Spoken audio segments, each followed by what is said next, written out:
When you are driven by the feeling of guilt, you cannot live the abundant life that we saw in John chapter 10 verse 10. When you are driven by that feeling of guilt, you cannot feel that sense of freedom.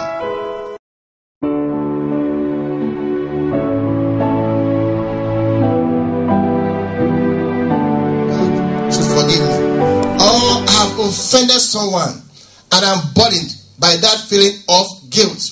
Many are driven by this through life. And it's not a good thing. Let's read Psalm 32 verse 1.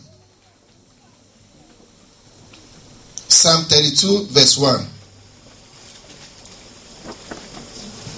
Someone read first. Blessed is he whose transgression is forgiven, whose sin is covered. Amen. He said, blessed is he whose transgression is forgiven, whose sin is covered.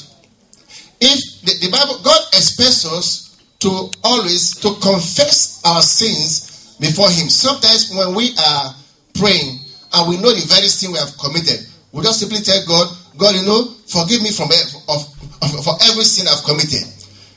Oftentimes it is important for us to mention by name to God what we have done wrong to him. But of course, it's also important for us to pinpoint it to God. God, I have done so and so. Please forgive me. You can't just say, God, just forgive me and all that. And the Bible says here that, he said, blessed is the man whose transgression is covered, whose sin is forgiven. The Bible is saying that when our sins are forgiven, we are blessed. And if your sins have been forgiven, if you ask God to forgive you and he forgives you, how is it then that you are driven or controlled by this feeling of guilt all the days of your life?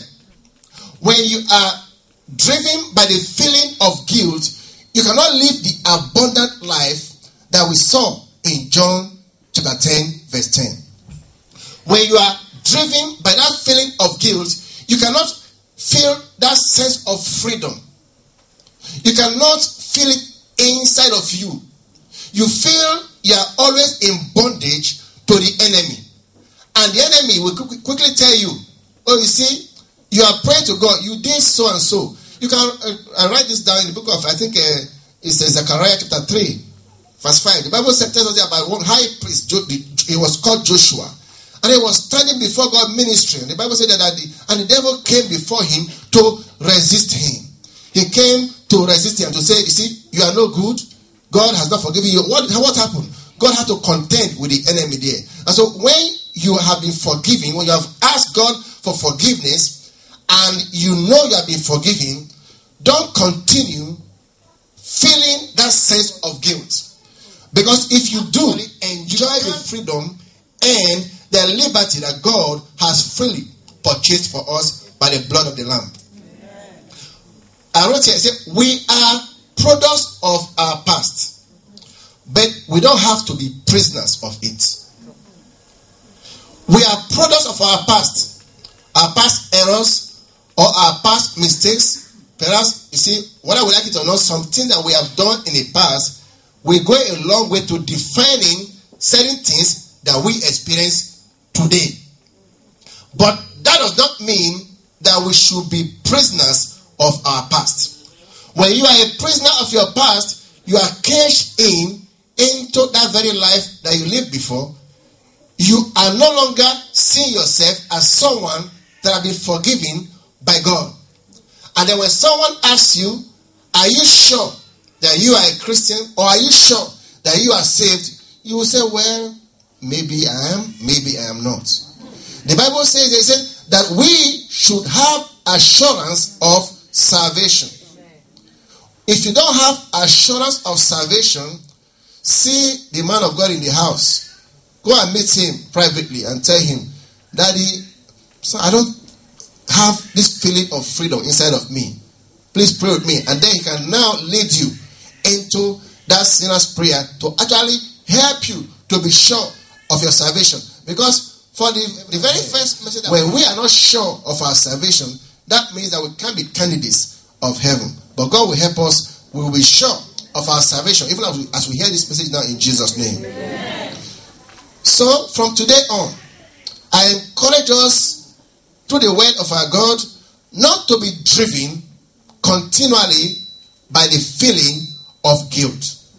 If you have repented truly, and if you have confessed your sin, and if you have become a member of the family of God, stop being driven by the feeling of guilt. Number 2, many people are driven by resentment and anger continually, all the days of their life. They are driven, or they are controlled, or they are directed by resentment and anger. It remains inside of them. Maybe because of what someone has done to them at the family level or at the church level. Many people end up living in church because of what someone has done to them. Or many families or homes are broken down because of what a partner did to the other one. When you are driven by resentment and anger, you cannot have the abundant life, or you cannot enjoy the abundant life that we saw in John chapter 10 verse 10. Let's read Hebrews chapter 12 verse 15. Hebrews 12, 15.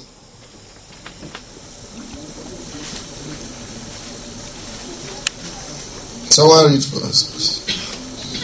Looking very gently, lest any man fall of the grace of God, lest any root of bitterness springing up trouble you, and thereby many be defiled. Amen. Praise the Lord. The Bible says there, see, looking diligently. You know what it means to look diligently? Looking carefully. Looking carefully. I mean, that means you now kind of look inwardly into yourself, lest any man fall of the grace of God, lest any roots of bitterness springing up trouble you and many be defiled. That means we should look diligently into our hearts and be sure that we don't have bitterness in our hearts towards anyone. That we don't have bitterness in our hearts. If you have it in your heart right now, I want you to begin to decide here and now that from now I will not have bitterness in my heart anymore. I will not have resentment in my heart anymore. I will not have anger in my heart anymore. Like the man of God has offended and told us, walk up to that person and say, look what you did to me. I've had this feeling towards you all this while, but I've forgiven you and all that, but please forgive me. Also, in any way I've also offended you. You see, be sure that there is no resentment and anger taking root in your heart. The Bible said that if you have it, if we have this bitterness, the Bible said that we'll become defiled. It will trouble your spiritual life. You can't enjoy your walk with God. When you are walking down the street and you see that person towards whom you have resentment and anger, whether we like it or not, there will be that feeling, negative feeling or negative emotion that you will have towards that person, and you cannot at that moment enjoy that true freedom that God intends for you to have.